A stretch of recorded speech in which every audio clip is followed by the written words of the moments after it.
Adam Thielen, wide receiver for the Minnesota Vikings, nice enough to join us 9 to noon. In fact, it's becoming a weekly piece when we're out here Wednesdays. The time changes, but the luminary doesn't.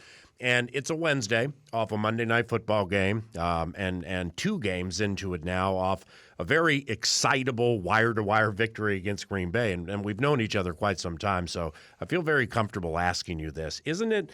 And I'm more speaking for you guys, and to a certain extent me, but isn't it weird how bad things like blowouts, you know where I'm going here, linger more than going wire to wire against a Hall of Fame quarterback? I mean, you've played in a lot of games against the Green Bay Packers, man. I'll never forget 2016. There, it's a non-playoff year. Bradford's putting you on like 210, 216, whatever it is near the end of the season. It was a super exciting game, but non-playoff season. So, I mean, there are a lot of memories that we have from these border battles, but that first one, going wire to wire and handling that guy just doesn't happen often. And then the next one, you get blown out on Monday Night Football, and it doesn't work. And it's like the bad things will linger more than the good things. And good morning. Yeah, well, thankfully it's a short week, so it's Wednesday preparation for the Lions right now. Not thinking about the things that happened on Monday night. But I will say this: it's a good learning experience for everybody that this league is difficult, and you have to bring it every single week. You have to prepare. You have to be recovered. You have to be at your best every single week because it's really difficult to win. So when you do, it feels great, and when you don't, it doesn't feel great. But I think it's a good learning experience. It's week 2. Obviously, you don't want to lose. You don't want to lose in that fashion. Yeah. But hopefully we're able to look back at this in 15, 16, 17 weeks and say, wow, that was the best thing that happened to us. And I guess I'm talking more during the game, right after the game, flight home, next morning, wake up. All right, my God. Yeah. Where'd that metaphorical 2x4 come from? All right, let's move on to Aiden Hutchinson and Jeffrey Okudah and stuff like that. And that has to be part of your game. And you're very, very sharp with it, good at it. Cliche as some people may think it is, it has to happen. And if you're not in a routine, that's how teams end up winning 3 or 4 games. But it's more of a human nature piece that really you're like one of just a few here that I would even bring this up to because I feel like I know you well enough to say it's just weird with human nature how bad things hit harder than good things. And the celebration after a good thing, it's almost like it's fleeting. And when something's bad, it's like, oh my God, that was unbelievably bad. Yeah, I think that just listening to you talk about that, it's like, man, how important is good leadership? Because I feel like it's natural. It's natural for every single one of us, no matter the experiences you've had, no matter if you've been through bad and good. It's so natural for us as humans to be like, man, the world's ending. Great like, point. What are we doing? Like, can we even win in this league? It's like it's so natural to go to the negative, right? Yeah. But that's why it's so important to have good leadership. It's so important to have guys that say, hey, you know what? We started the season 1-2 the year we went to the NFC Championship game. We thought the season was over then, right? We'd rattle off 12 wins or something like that. You were 2-2 at US Bank Stadium. Dalvin rips up his ACL, and it was 2-2 at that point. Right. And we started a season 5-0 and missed the playoffs one year. Yeah. So I just feel like it's so important to have guys that have experience, to have leadership, obviously the coaches and people in the organization, not to come in here and just everybody be in a bad mood this week, things like that. Just I'm excited to see the energy and the positivity going into meetings today from the coaches, from the organization, people walking through the building.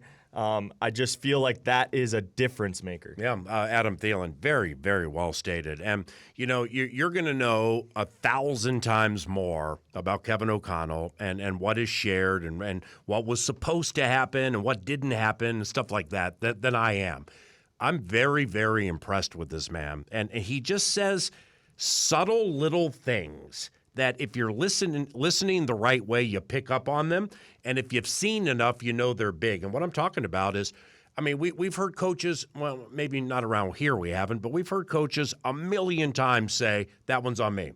I mean, Stefanski, I watched his press conference after the Jets lost. That one's on me. Then he talked about Nick Chubb going for his third touchdown, not kneeling down, stuff like that. Kevin was very direct and open, but we've heard that one's on me. And a fair amount of times it's to deflect the attention from players who made mistakes. So I'm okay with that. I think it's encouraging when he says things like yesterday I taped a radio interview with him that'll air tonight. It's called X's and O's. And he went down the road a little bit of I learned something about myself. I mean, I just can't tell you, having done this as long as I have and followed it as closely as I have, how unique that is. When somebody says, I learned something about myself, I don't even need to know if it's going away from Dalvin, not including you or KJ, or I don't care what it is. It's the recognition that he needs to learn. That was very encouraging. Well, I think the best in whatever profession you're in, the best of those professions, I think they are the best at their professions because of learning from failure. Mm-hmm. We don't get to where we are. You don't become one of the best in your job by just being successful all the time. It's from people that actually look at themselves in the mirror. They failed. How did I fail? Why did I fail? And then you improve. And I think Coach is one of those people. I think that's why we have so much faith and trust in this organization and this coaching staff, because you just feel it. It just feels different. In good times and bad times, you just trust that they're going to figure it out and they're going to do what it takes to be that leadership that we need to get us going. And realistically speaking, there is going to be a learning curve with a new head coach, whether you're 37 or 87.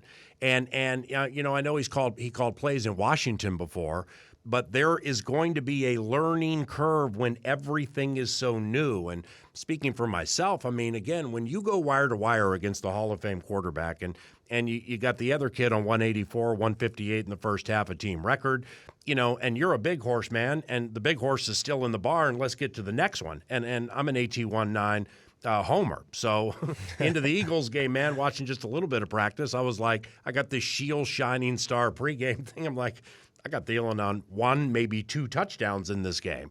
That's okay because it's not the first bad prediction that I've made. But still, you see something and you can play off of it into the next game and into the next game and into the next game. And sometimes, whether it's you or not, do you think people need to be reminded it's only 2 games, you have 15 left, but they've been polar opposite, which is a roller coaster for fans, and that would be me. Yeah, it's not only a roller coaster for fans, which I've been there, but it's a roller coaster for us, which we do not want to be on a roller coaster. But at the same time, that's how this league works. It's a tough league. You're going to have some big wins. You're going to have some tough losses, but It's how do you respond? How do you find a way to be more consistent? How do you find a way to, when things are going bad in a game, how do we diffuse? Coach always talks about diffusing that momentum. Yeah. How do we do that? Because we got to do that. In that game, there was too many times where if we could have just diffused a little momentum, got some first downs, scored some points early in that game, to diffuse that momentum, it's a totally different football game. So just finding a way to do that, just going collectively as a group, everybody looking themselves in the mirror and finding out what could have we done better as individuals, as an offense, as a team, to just kind of get out of that rut. Yeah, I don't know, man. I mean, you've seen a lot of I love this team. I honestly, just from OTAs through minicamp, training camp, getting to know people now and what their mindsets are and how they handle bad things and how they handle prosperity. I love this group, like the plus-size punter winning a job and now being really good. Scene and Bynum, Bynum second year, Scene first-round pick, fighting through what he's fighting through to get playing time. Of course, you and JJ. Zadarius, you can tell in big games and big moments, you're going to want that guy on your side. And Greg Joseph, stoic, not super talkative, just daggers you. And then the things we talked about with Kevin. I'm finding myself really, really loving this team, no matter how few or how many games you guys win. Do you feel that on the inside? Yeah, I feel that. I felt that since, like you said, OTAs, training camp, since the staff came in. we've all felt that. I think it even gave us more confidence when we saw how guys reacted to a tough loss, a tough game. There you go. You didn't see guys yelling at each other on the sideline. You didn't see coaches yelling at players. You didn't see any negativity in the locker room after the game, on the plane. It was just guys trying to figure out, hey, what can we do to get better? What can we do that if we see a team like this or this team in the future, what do we need to do to play a lot better than that? So that's exciting. I mean, obviously, again, you don't want to lose football games. Right. You don't want to lose in that fashion.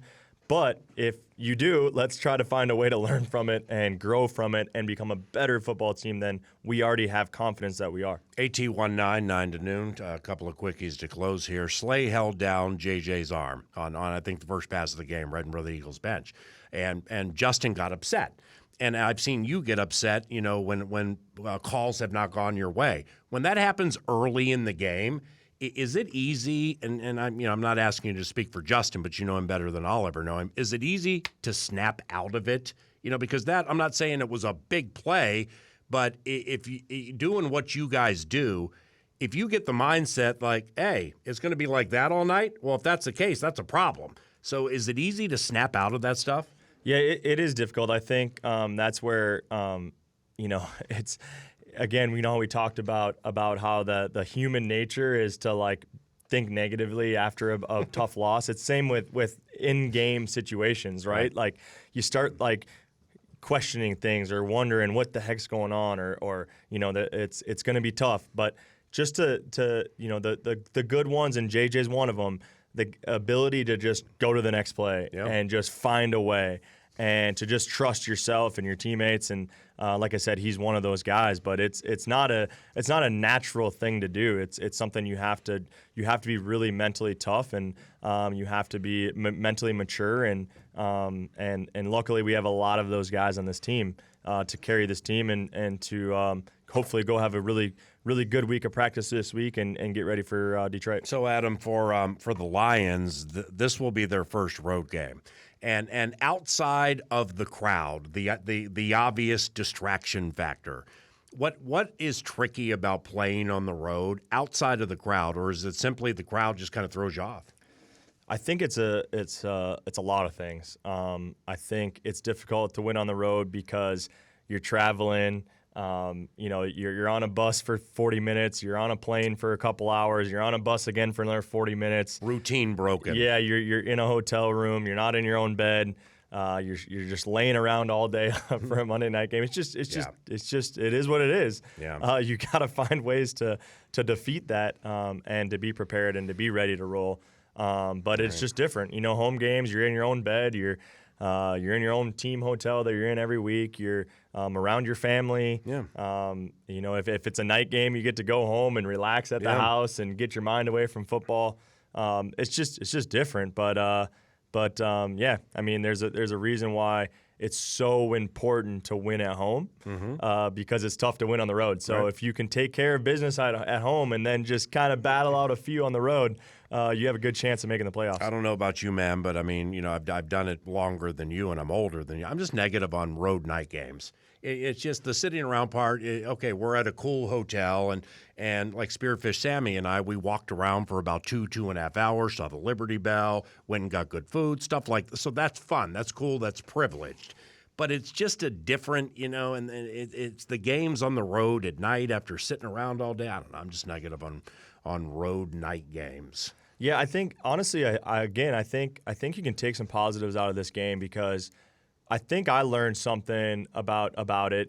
Maybe some things that I would change about how I prepared for the game, just from an energy standpoint. Yeah. Maybe staying up a little later the night before. Right. Just maybe it's 2-3 nights before the game, staying up a little later. Just getting used to playing at 8:20 at night. Usually.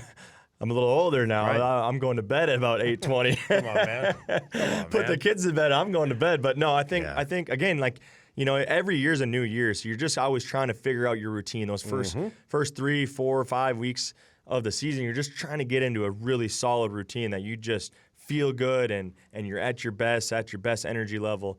So I think we can all learn from that as well. You're awesome. I appreciate you. Appreciate you. Thank you. Adam Thielen, wide receiver, Minnesota Vikings. 9 to noon continues from TCO PC around the corner. It's 10:17. Good morning.